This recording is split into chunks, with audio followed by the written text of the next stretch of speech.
Hi boys and girls, welcome to Grandma's Bedtime Stories.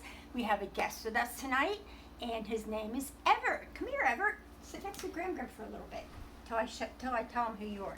This is Everett and his last name is Ryder. He's from Texas and his mommy's name is Nicole, and Nicole used to be my little girl's friend. They're still friends.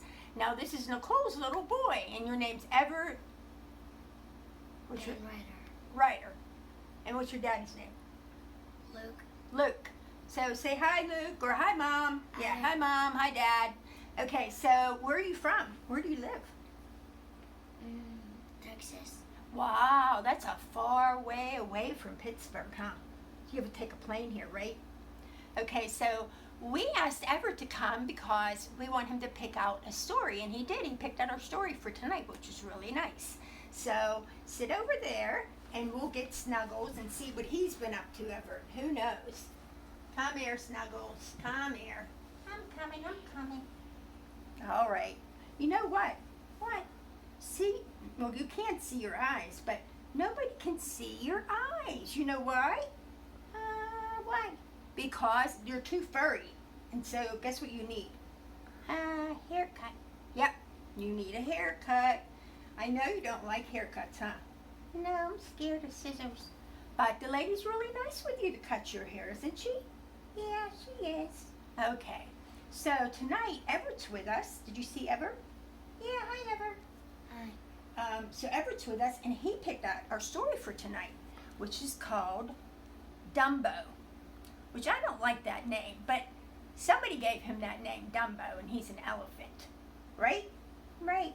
So, want me to put you back, okay?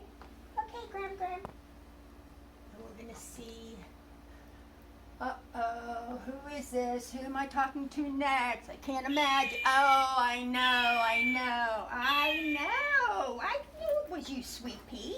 You didn't even have to meow. I knew it was you. Okay? And the kids knew it was you. They know you too. Okay, so tonight, we have a new story, and the story is called Dumbo. So Grandma's going to read it to all of our buddies, right? So say hi to our buddies. Good girl. And you sit here. There you go. Try not to knock down Snuggles. Oh. Okay. Hey, who's this? Who is this? Do you remember? Do you remember her name? No, it's hard to remember her name. Well, it's not hard for Grandma because I already know her. So her name's Shelly. I had to think of it. See, I even had to think. Hi, Shelly. How are you, Shelly? Are you dancing? Yes. Are you having a good day today? Yes, you are. Yes. And do you like our little friend Everett? Yeah, you do. Yeah, that's Everett. He came to listen to our stories and be on our program. Okay. Okay. So we're going to read a story. And then we're going to talk to everybody after, okay? Okay, Shelly. Uh-oh, here comes Sparkles. See, I had to guess that one too.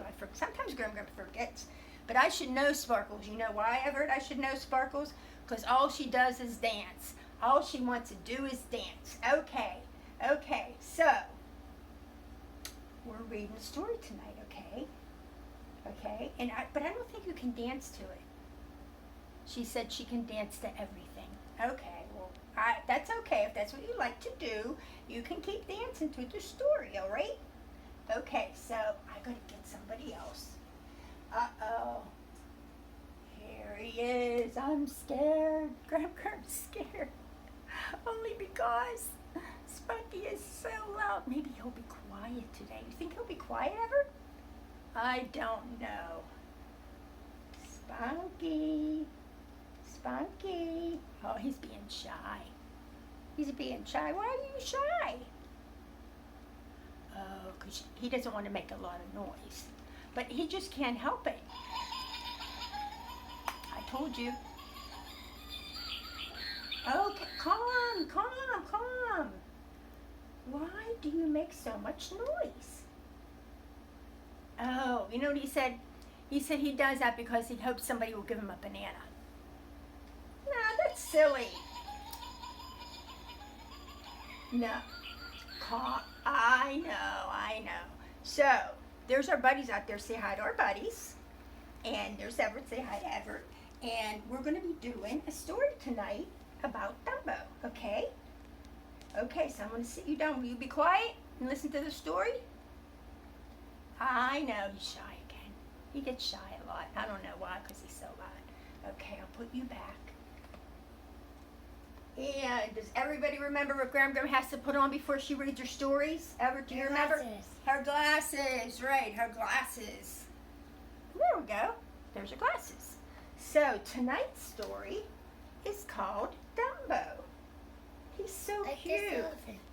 Oh, Sassy, you know what, Everett? Sassy, he's very quiet. Sassy loves to listen to the stories, but he doesn't talk much. Every once in a while, he might let me hold him, but he's very quiet, and he likes all the animals. And his name is Sassy. So, tonight we're going to read Dumbo, okay? Let's see. Dumbo, starring Mrs. Jumbo and Timothy. Do you know what Timothy is? Timothy is a mouse. That's kind of funny. Okay, here we go. Okay. Mr. Stork flew down and landed on the roof of a train car. "Oh, Mrs. Jumbo, special delivery for Mrs. Jumbo," he called, hopping from one train car to the next. From one car, Mr. Stork saw several elephant trunks waving at him. Mr. Stork hopped into the train car. "Which one of you ladies is expecting a little bundle of joy?" he asked. "Right over here," the elephants answered, pointing to Mrs. Jumbo. Everyone cooed when the bundle fell open. "Oh, look how cute! He's so tiny, he's a baby." "Achoo!" The little elephant sneezed. His ears, which had been nearly tucked behind his head, flipped open. They were enormous. The elephants shrieked with laughter. "Just look at those ears." One elephant giggled. "Why, with those ears, you should be called Dumbo." That's why they called him Dumbo, because of his ears. But that's not very nice. There's his mummy. The elephant's teasing made Mrs. Jumbo angry.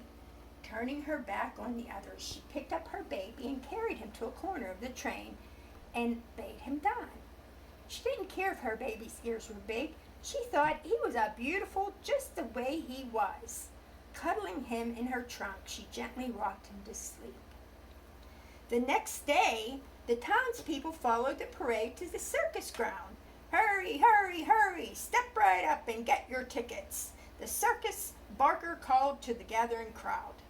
Inside the elephant tent, Mrs. Jumbo was quietly bathing Dumbo when a bunch of rowdy boys ran in.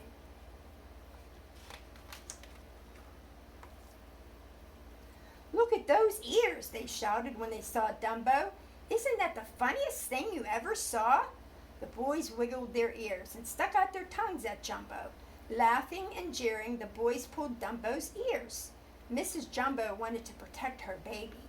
She picked him up and she put him in a bale of straw. And then she threw some straw at the boys to scare them away. "Help, Mad Elephant!" they screamed. Now look, imagine if somebody calls you names. First of all, that's bullying. We don't like to bully each other. You should never. Everybody's different, right, Evan? Everybody has different ears and different eyes and different noses. And what else? Different hair. Sometimes your hair is curly, sometimes it's straight. But you should never make fun of anybody. The ringmaster dashed into the tent. "Down, Mrs. Jumbo," he shouted, cracking his whip in the air. Then someone tried to pull Dumbo away. Furious, Mrs. Jumbo bellowed and charged. "Lock her up," the ringmaster commanded. As Dumbo watched, the trainers dragged his mother away. They locked her in a wagon that was set apart from the rest of the circus. There, with her legs in chains, Mrs. Jumbo stood alone, weeping for her baby. "Aw, Sassy, don't cry." Sassy's crying. "It's okay, Sassy."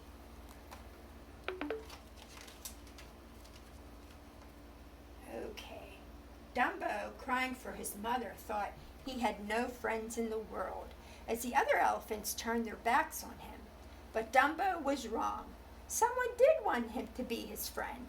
In the corner of the tent sat a little mouse named Timothy. He had seen and heard everything. When Timothy saw how the other elephants treated Dumbo, it made him mad. "Look at that poor little fella," the mouse said. "Everyone's making fun of his ears. What's the matter with them? I think they're cute." "Oh, you aren't afraid of little old me, are you?" Timothy asked Dumbo, who was hiding. "I'm Timothy the mouse, and I'm your friend, Dumbo. I have a plan to help you free your mother." At that, Dumbo forgot all about being scared. "I know you're embarrassed by your ears, kid," Timothy said, "but lots of people with big ears are famous. So all we got to do is make you a big star. But first we need a really colossal act. And I'm just the fellow to think of one. Leave everything to me." So he was trying to help Dumbo. Okay. The next day, Timothy had put his plan to make Dumbo a star into action. The ringmaster blew his whistle, and the first elephant climbed up on top of the large ball. Dumbo and Timothy watched as the pyramid rose higher and higher until it almost reached the top of the tent. "And now, ladies and gentlemen," the ringmaster shouted, "the world's smallest elephant will spring into the top of the pyramid." Uh-oh, I don't know if that will work. But before Dumbo could make his leap, his ears became untied and he stumbled over them right into the elephant pyramid. For a moment, the stunned crowd watched in silence as the elephant pyramid teetered and swayed. Then they ran for their lives as the elephants began to fall. Trampling and bellowing, the elephants tumbled down, crashing to the beams and the platforms and the bleachers. They smacked into walls, pulled down wires and ropes. Finally, they crashed into the center tent pole. The enormous tent began to sway and billow. Then, with a huge groan, it collapsed. Dumbo was left standing alone and forlorn in the middle of the ruins. He didn't know what to do. He didn't know what had happened. Everything fell on him. Uh-oh. The very next show, the clowns pointed Dumbo's face and dressed him as a baby. They put him in a tiny platform high up in a building surrounded by crackling make-believe flames. Dumbo stood shaking with fear, while far below, clowns dressed as firemen and ran around squirting hoses at each other. And there's Dumbo all the way up there. "The baby will have to jump," a clown fireman announced. The rest of the firemen held up the thin safety net. Closing his eyes, Dumbo leaped from the building. Dumbo fell through the net and landed in a tub of wet plaster. The audience roared and laughed. As the clowns bowed to cheering crowds, they paid no attention to Dumbo, who crept from the tent feeling hurt, humiliated, and miserable.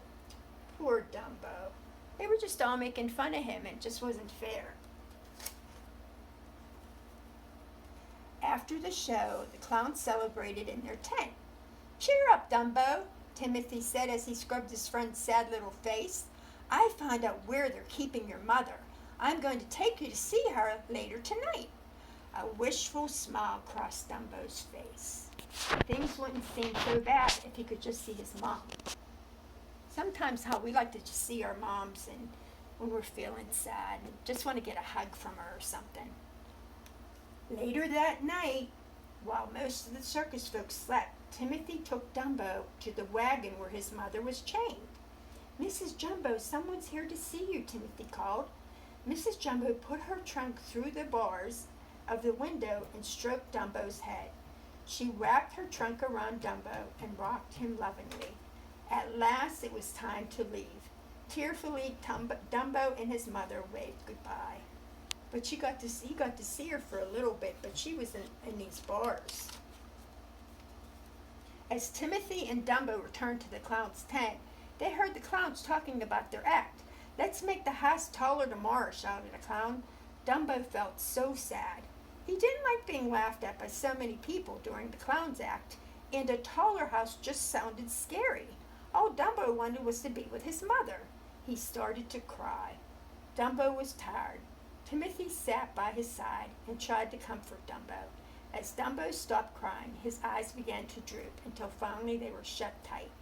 And as Dumbo fell asleep, he started to have the strangest dream. I wonder what the dream's about. As dawn broke, a flock of crows perched on the tall tree stared the strangest sight they ever seen. There on a branch high above the ground was a little elephant lay sleeping peacefully, and in his trunk was a mouse.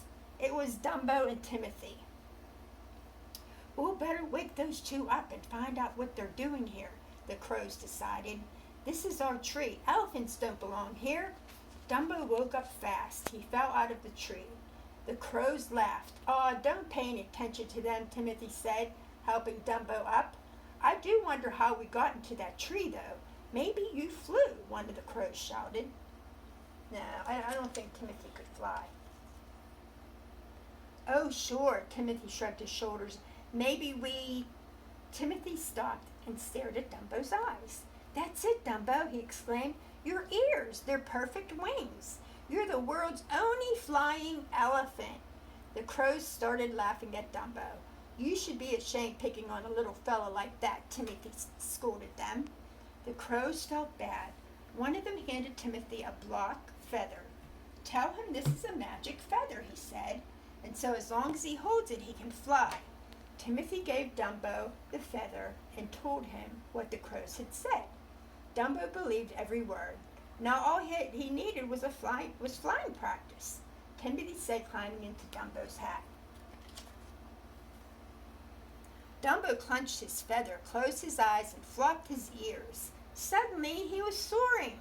The crows flew alongside the little elephant, cheering him on.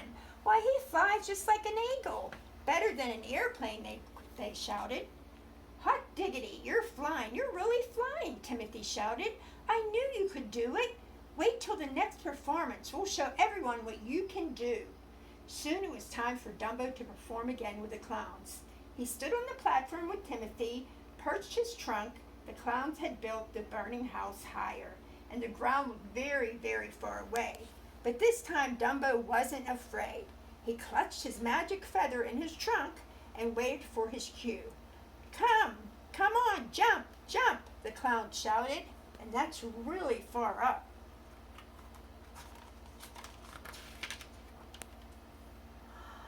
"Boy, are they in for a surprise," Timothy chuckled as Dumbo jumped from the platform. But as they flew through the air, the wind tore the feather from Dumbo's trunk. Dumbo froze. Without his magic feather, he didn't believe he could fly. He and Timothy hurled toward the ground. Timothy slid to the end of Dumbo's trunk. "Open your ears and fly," he pleaded. "The magic feather was just a gag. You can fly all by yourself." Dumbo heard Timothy's words and believed them. And once more he believed in himself. At last second, Dumbo spread his ears, soaring up, up and up. The astonished audience went wild as Dumbo zoomed after the clowns, chasing them around the ring. The crowd roared as he drove with the ringmaster. They applauded thunderously as Dumbo did loop-de-loops and rolls and spins in the air. Dumbo was famous. All the newspapers carried pictures of him, and Timmy most importantly. Mrs. Jumbo was let out of her cage because the ringmaster was so pleased with Dumbo. Dumbo thought it was great fun being in a star, but what he loved best of all was being with his mother once again. So see, they gave him the name Dumbo, but he was really famous. He could fly because his ears were so big. So never let anybody bully you or call you names, because you're all important and you're all loved, especially by Gram Gram. So let's see some of our friends. Did you like the story, Everett? What did you like the best? When he was flying. When he was flying, right? Because then what? He had power, and he was flying with his ears, and everybody made fun of him. But he was pretty good. Hey, Snuggles! Come here, Snuggles. Hi, Gram Gram. Did you like Dumbo? I loved him. I loved his ears. I wish my ears were that big. No, your ears are floppy. See, your ears flop. I know. I can't fly, but I wish I could. I know, but there's other special things you can do, right? What can you do? I can catch a ball in the air, and I can play with the kids and play hide and seek. I can hide and all kind of stuff. See, everybody has their own talent. So thank you so much, Snuggles, for being here tonight. So say goodbye to your buddies. Bye, buddies. Say goodbye to Everett. Bye, Everett. Thanks for coming. Okay. Okay. Now, Sweet Pea, I know. Did you like it? I know. It was such a good story. What did you like about the story? You did. She liked the little mouse. She loved that little mouse, Timothy. I didn't think cats liked mouses. Oh, he was a friendly mouse, so she liked him. So I'm glad you were here to see our story, okay? And let me talk to Shelly. Hi, Shelly. Hi, Shelly. How are you doing, Shelly? Did you like the story? Yes, you did. And what did you like about it? Oh, you just liked everybody became friends at the end. So say goodbye to our guest, Everett. Say bye, Everett. And hopefully we'll see him again. And then here she is. There's Dancer. Did you like the story? How did you even hear the story when you were dancing? Oh, okay. You were hearing, she could hear the whole story, she said. Who did you like the most?